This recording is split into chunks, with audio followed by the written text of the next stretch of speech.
What's up, everybody? This is MJ, and welcome to our Monday training broadcast. I hope you had a phenomenal weekend and that you are already set up for success in this week. I'm gonna make sure y'all can see my M back there.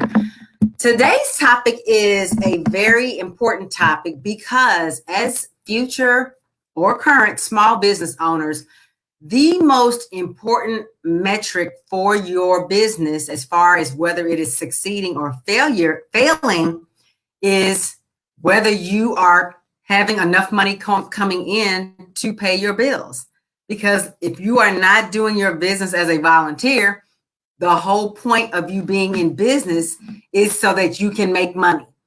And so today we're going to be talking about how to ensure that you are making enough money to keep the lights on. I got to make sure I got my recording apparatus in place. There you go. So how to ensure you're making enough money to keep the lights on. So first we're going to start out with some statistics, right? So within the first year of a business being open, 20% of all businesses, all small businesses in the United States have closed their doors. By the end of the second year, 30%. So it's not an additional 30%, it's a total of 30% of businesses have closed their doors within the first 2 years. By the end of the fifth year, half of the businesses that started within the last 5 years have already closed their doors. And we're talking about barring any type of catastrophic situation like COVID-19 and the pandemic, because I'm sure that made the numbers a lot worse. But generally speaking, at least half of all small businesses started will close their doors within the first 5 years. And so those statistics can be very alarming and disturbing to people and can actually make a lot of people like you put the brakes on because you think, what are the chances that I'm actually going to be able to survive if those are the numbers? And it says that only 30% of all businesses started will still be open 10 years later. And I'm sure if you are wanting to start your business to sell your product in your boutique, your shop, your store, you're planning on it being, if not your retirement strategy, at least a replacement of your career for during your working years. And so you don't want it to fail within the first few years. So that can be very alarming to think about how many businesses fail. And today we're going to talk about why that happens and what you can do to avoid that. But some good statistics is that of the 1,700 or more businesses that are started every single day in the United States. So every day, 1,700 new businesses are started. I'm not talking about hobby businesses pitching stuff out of the trunk of your car. I'm talking about real businesses that have registered and that are licensed and that are actually doing business. 1,700 businesses start every single day. I guess that's Monday through Friday, whatever. And of those, guess who's starting the majority of them? You and I are. 89% of all businesses started, and that number is a few years old, it may be higher than this, are started by women of color, most of whom we know as Black women. You know, that term women of color kind of encompasses some other groups, but I feel like the majority of that 89% are Black women. So we are going into business a lot. That's what we do. You know, we have difficulties in the workplace, or we're just creative. We're powerhouses. We're awesome and amazing. We can't be reined in by a workplace and still maintain our integrity and our dignity and our happiness. So we start our own business. So we're starting 89% of all new businesses, but of those, half of them are going to fail in the first few years. What's up with that? Another good statistic that I learned the other day was that Black female-owned businesses have increased their revenue by 100% or more in the last several years. Or last 10 years. That means that if the overall revenue for all Black female-owned businesses was $1 billion 10 years ago, now it's $2 billion. That kind of an increase. So we can see that the trend of Black female-owned businesses is where it's at. But how can you make sure that you are not in the 50% or more that are not there several years after you start? Because we don't want you to have to go back and get another job, right? Once you make your big leap, We want you to stay out there, stay free, stay living the life of your dreams, building that wealth, having just the experiences for your family, for your kids, for your spouse that you want to have, travel the beaches of the world and live the way you want to. So having said all that, first of all, what is contributing to all of these failed businesses? The two main reasons that small businesses close their doors prematurely, neither of these reasons is because you didn't have a great idea or a great product. Because let's face it, the fact that you want to start a business means you know you have something that somebody else is going to want. Maybe people already get it from you. Maybe you're already selling your stuff to your friends, your family, a few people on your social media, whoever, but you just haven't been able to turn that corner and turn it into a business that can replace your income so you can quit your job and do it full time, right? But you know you have a good product. So small businesses are not failing for lack of a great idea. Small businesses are not even failing because the owner just doesn't want it bad enough. That's not true. Most of you really want to be an entrepreneur, right? You may not know how to do it.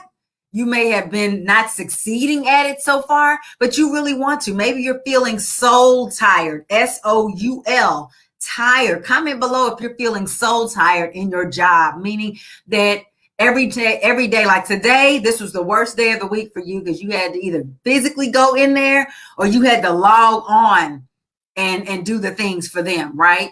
And so you have your motivation, or maybe you don't hate your job, but they just don't pay you enough. I know a lot of social workers experience that, right? You guys that are social workers out there, you have big hearts. You went into it because you had a love for either it was children or some other disenfranchised group, or you felt like you could make a difference. And then the workload got dropped on your desk and the small paycheck got dropped in your bank account. And you were like, whoa, I can't do this forever. And so you're burnt out and you're leaving. So it's not even because the small business owners don't have a motivation or they don't have a strong enough why. A lot of times you do, but you have to know how to turn that into a thriving business. It's not about just having a great idea or wanting it really bad. The top two reasons why small businesses close their doors early is what I call quitting or giving up before the miracle happens. And they both have to do with money. Number one is cash flow, and number two is undercapitalization. And quite frankly, undercapitalization can lead to cash flow problems, and so can other things can lead to cash flow problems. So let's break down what both of those are. So businesses, especially retail businesses, shops, stores, boutiques, restaurants, the type of businesses you guys want to sell where you're selling a thing, right? Not a service, but even service businesses work this way. They work on, or they thrive on the concept of a constant influx and outflow of money. That is why so many businesses failed so quickly during the initial phases of the quarantine. All these small and large restaurants that were used to people coming in every day at lunch and at dinner, and they had the rushes when people were coming. And then all of a sudden nobody was coming. It didn't take long for them to have to shut their doors permanently or shut their doors at least for a few months because they depend on today's receipts to pay today's bills or at least tomorrow's bills. That's how retail is set up in our capitalist society. That's just how it is. And as long as things are flowing normally, there's nothing wrong with that. I bet a lot of business owners now are going to have a little stockpile in place. Now that this has happened, I bet a lot of businesses are going to operate differently. But up until recently, that's how things happen. People came in, people came out, and you depend on that cash flow in and out of your business. If you do not have positive cash flow, meaning more is coming in than going out, you're losing money. It's real simple, right? You know what your bills are, your overhead, you know what your expenses are, you know how much you had to pay for what you're selling, and you know how much you have to pay yourself and whoever's working for you. Oh, I need to do a whole video on this, but of the 2 million Black-owned businesses that Black female owners have, only 100,000 have paid employees. We're going to have to work on that, guys. You're killing yourself doing all the work. I hope my virtual assistant is watching this. Make a note that we need to do a whole video on not having a team. So let's assume you do have a team though, and you have to pay them. All of that depends on folk coming in and buying a certain amount of stuff from you. And if you don't have enough cash flow, you're not going to make your lease. You're not going to be able to pay the lights. You're not going to be able to pay all the things, all the services, all the systems that you have that run your shop, your boutique. And so not having enough cash flow is a big issue. And the reason why it happens, a lot of times people, when they start their business, they started out on what I call a wing and a prayer. They're just like excited, and their friends and family all told them they should do this. And we're going to support you. And you don't realize that those 10 people cannot possibly help you build a 5-figure revenue business based on just their receipts. But it's easy to get caught up in that. And so you don't do any marketing, or you go for what you call free marketing, which there are ways you can market a business for free. But quite frankly, there's a reason why people pay for expensive billboards and commercials on television and on the radio and in magazines. They would not do that if there weren't a reason for that. And you as a small business owner, even though it may seem like, well, I can't afford this and that, you actually can't afford not to. Because a lot of the companies that have huge footprints, brands that you recognize, brands that are known around the world, they still advertise. The reason that they have the footprint and the notoriety is because they advertise, and they're everywhere. So think about that.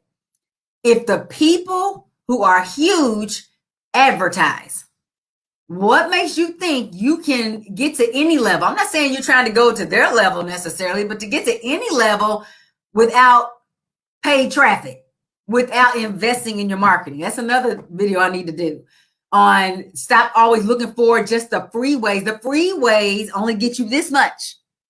And you can't do this much for long before the cash flow issues happen, right? Yes, you can grow. It's in theory, you can grow like this as opposed to like this. The problem is when you're growing and you're only spending a little and doing a little bit in your business, there's not enough cash flow because your bills are doing this. Your bills are gone. They done took off and they running away while you're still playing it small.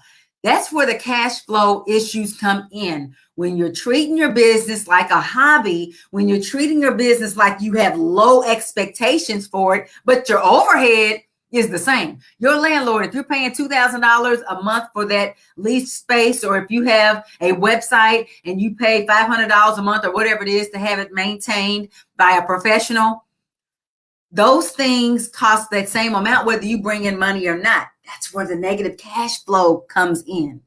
You have to be willing to go all in. You got to have a plan, a game plan. You got to have that support and that guidance to know how to do it right.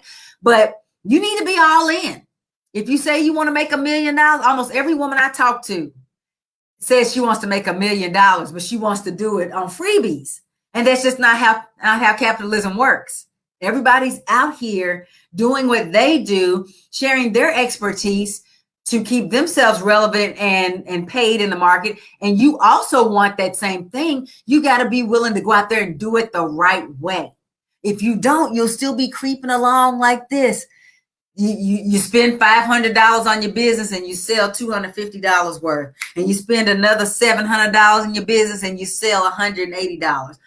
That's negative cash flow, and you're not going to stay in that long. Doesn't matter how great your stuff is. Doesn't matter how many times you go live on Facebook on your personal profile. They're not listening. Here's why. Not that they don't want to support you. Some of them don't because they don't want what you have. But the rest of them, it's like they figure you're going to be there. Like your friends and family are like, I'll get to it. They're like, yeah, I'll buy something from her one day because they know you're not going anywhere. So if you're depending on them to support you, at least part of your support to come from them, and they're kind of putting it off in their mind because they figure they've got time, going live on your Facebook is not going to get it. You got to be out here with a solid marketing strategy that you conceive before you start spending money to actually have your business open and operating, because that needs to be a part of your operating expenses is your marketing.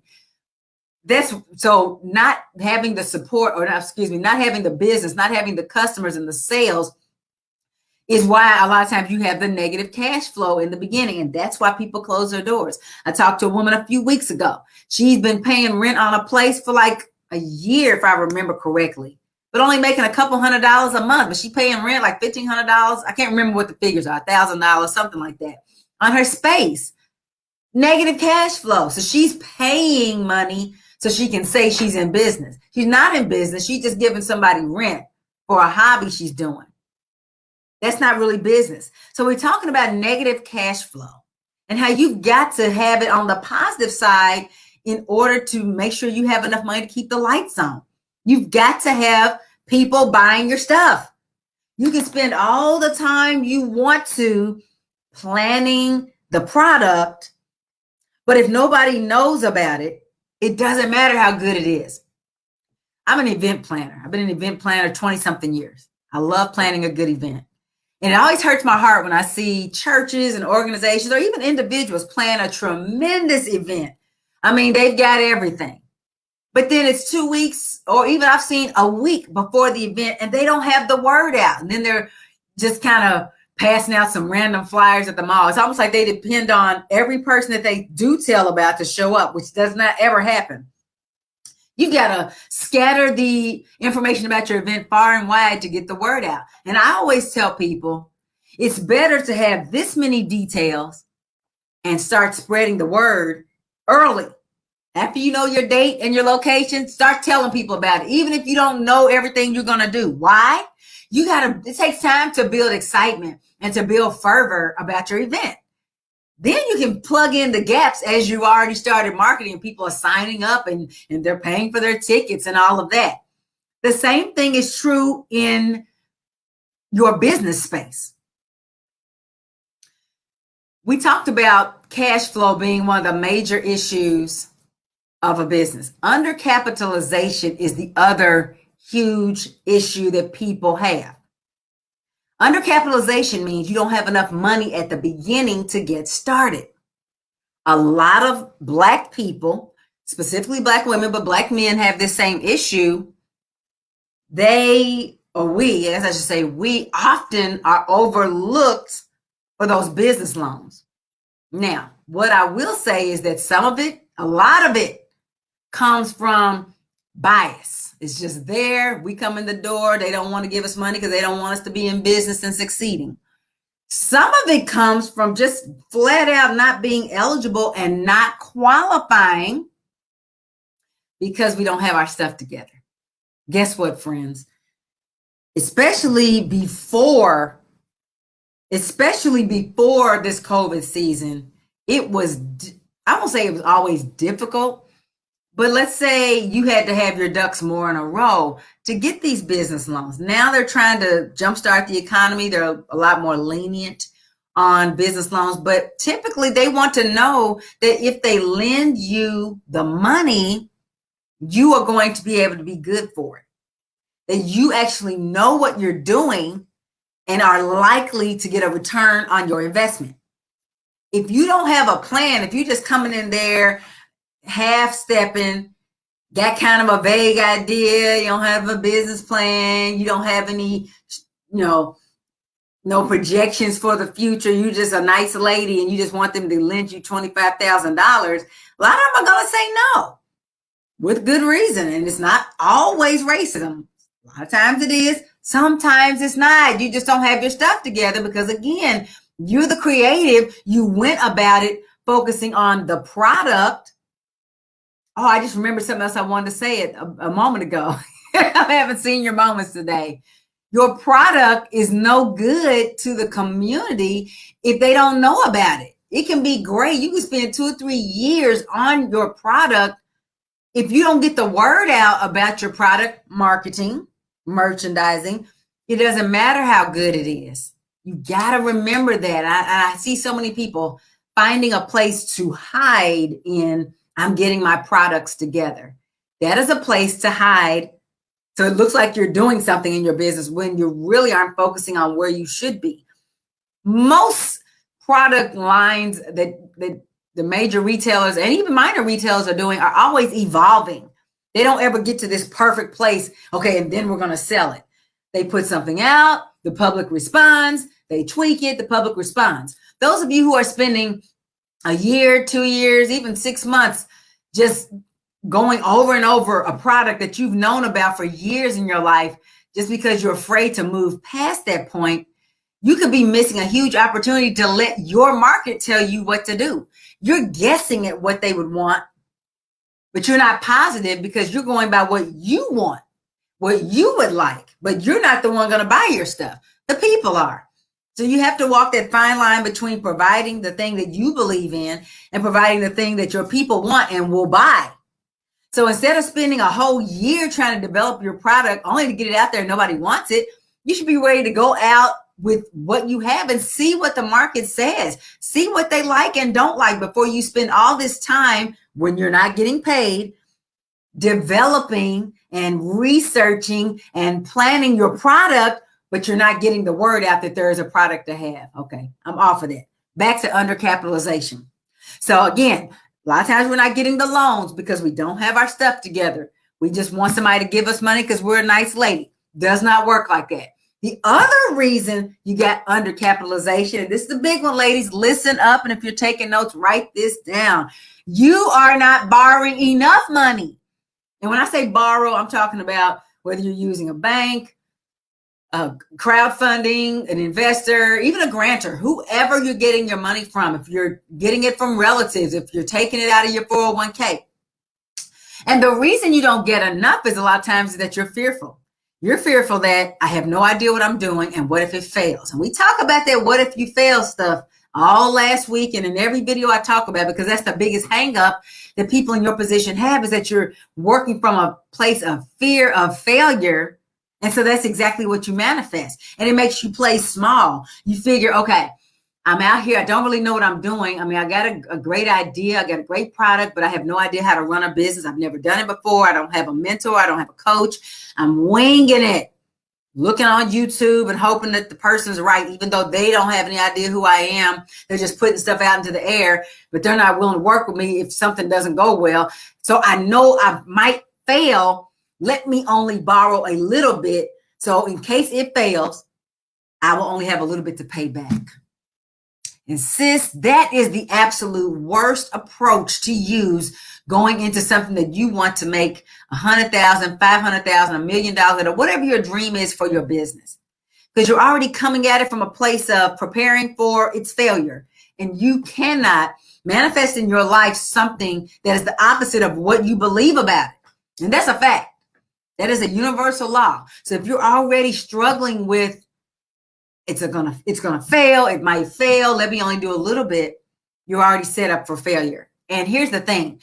Undercapitalization can come from not borrowing enough. So let's say they are willing to approve you, but you only ask for $10,000, but you're opening a retail boutique. You're opening a store. I can tell you without even knowing what you sell, the 10 grand is not enough. Why? Because whether you're going to have an in-person location or an online business, because people go online because they figure it's cheaper, and it is in a lot of ways. Retail boutiques are intensely inventory heavy, and you have to, whether it's food, whether it's clothing, body products, whatever it is you're selling. And remember we talked about cash flow. A lot of times the money that you need in the beginning is money just to keep the lights on when you're not making any sales. Because again, you're still getting the word out. You're still building up a loyal fan base. You're still doing all those things. Everybody doesn't have that out the gate, blockbuster success. You can increase your chances of having that if you have a strategy and know what you're doing right out the gate. But it might not take off right away depending on what you sell. Some things just take a bit. But so all these businesses that you see that are open, they just had their grand opening and they're still open several months later. It doesn't necessarily mean they're making a lot of money, but if they're properly capitalized, they're just paying from, paying the overhead from the loans they may have or from some other source. That's the whole purpose of getting capital. It's not just for buying inventory and stuff. It's also for paying your bills. At some point, it's going to pop and you're going to pay all that back. But up until that point, you have to keep the lights on, and you ensure that by making sure that you are properly capitalized so that even if the cash flow is inconsistent at first, because that does happen. That's the reality of it. You can't make people buy from you. You can influence them. You can't force them. Therefore, you don't know exactly what's going to happen. Now, you can put strategies in place from a marketing perspective and from some customer targeting perspectives and from some research and development perspective that can increase tremendously your chances of having that out the gate blockbuster success. See, the thing is, when people do that, it's not by accident. It may feel like they just got lucky. What I'm telling you is luck has nothing to do with it. There are some moments that are serendipitous. There are some things that happen and people just, they could not have predicted it or planned for it, and they're just fortunate and it happens. But I'm telling you, even when those moments come, it is because they were doing the groundwork before that that helped to attract to them those serendipitous moments that are really helpful for their business. But if you are going from a place of scarcity, from a place of fear, from a place of lack, from a place of not wanting to really invest in your business because you've already decided it's probably going to fail, you're not going to attract those extras, those bonuses, those serendipitous encounters that can really make your business seem like a good luck charm or just an overnight success. Every time you see an overnight success, I assure you that entrepreneur paid the price somewhere. Maybe not with money, maybe with time, maybe with energy, maybe with their network. It could be any number of things that they were paying the price on way before you could see. So now it seemed like they just came out the box and they were lucky. They weren't lucky. You can have those same experiences. You're going to have to do the work. And the problem is a lot of you aren't sure what the work is. And you're focusing on your product. I'm going to make it better, better, better. How devastating would it be for you to work for a year, 2 years, developing something that's in decent shape right now, but you're trying to make it perfect, only to find out the market would have preferred what you had at first, or would have preferred you to go in a different direction. But you didn't know that because you didn't put it out there. And you didn't put it out there because you weren't sure how to put it out there. So you just stayed, and I'm still working on it. You're spending money on products and supplies. Oh, you're spending, but you're not making it back. I rarely meet somebody who has already started her business. I mean, people in this space who has already started her business in some form or another, who's actually got a profit. It's almost always that I spent this, but I made this. Spent up here, made this. And this goes on for months and months. That's not sustainable. Add that to working a full-time job. Maybe you're parenting, maybe you're a spouse, or whatever is all going on in your life. That is devastating, and that is stressful. To know that now it's not even just a hobby. Now you're calling it a business, and you still aren't making the money. You still are not at the level that you want to be at. And when I say at the level, I don't mean you already made it to that $1 million. I'm just saying you're not even turning a profit in the hundreds, wherever it is you are right now. And again, the fear of not knowing how to put your strategy together, that's what's keeping you small. And if you don't know how to make enough money to keep the lights on, that's what's going to cause you to close your doors early or never open them to begin with, because some businesses never get off the ground. They just stay as a hobby. And if that's okay with you, no harm, no foul. But I bet you're not watching this right now. I bet you're not in this group or on my page because you just want to do a hobby business and make $200 or $300 a month. I bet you have a big dream of quitting your job and living the life of your dreams, wealth, lifestyle, freedom. Freedom is where it's at, man. There is no dollar figure that can make me go back to a cubicle prison. Cubicle prison, the 3.5 walls. You might be working in one right now, or maybe you've worked in one before. It's a prison. Or being chained to a desk, building somebody else's dream, supporting somebody else's grandchildren and great-grandchildren while your dream dies on the vine. You don't want the reason that your business does not stay open be because you don't make enough money, or you're undercapitalized, or you don't know how to manage your cash flow. Because here's the rest of the story. For those that aren't really big on finance or accounting or just basic math, It's okay. A lot of people aren't, but you got to have some understanding of that to run a business. And if you don't understand how to bring in more than you put out, you're already set up for failure, even if you do everything else right.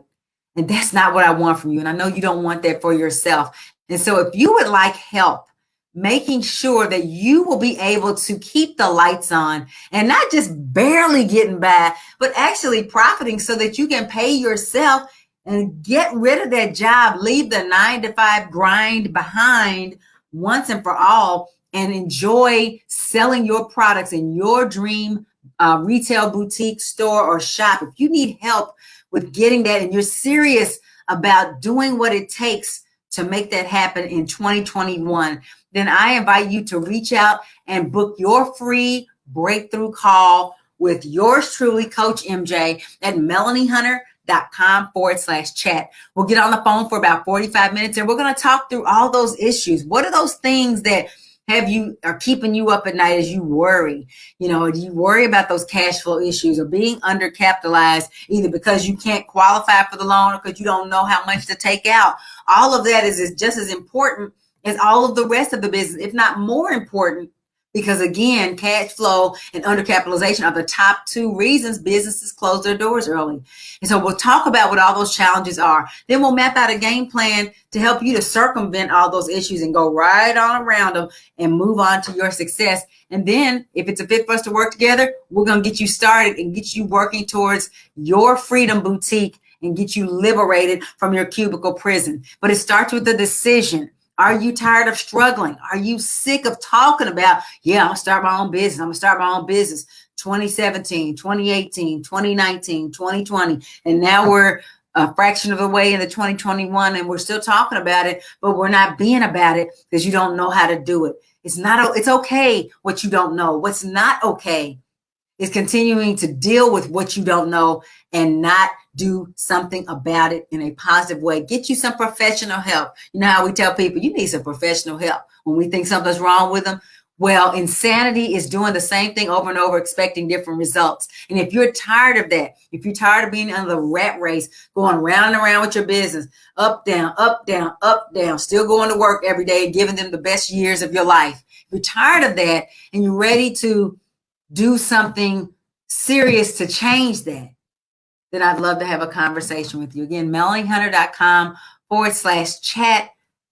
Reach out and let's have a conversation. It'll be the best call you've ever had about your business. And it's going to get you set up for success. It's been my pleasure speaking with you today. I will be back later this week with another amazing training broadcast. Go ahead and book your call right now and we'll chat soon. Take care.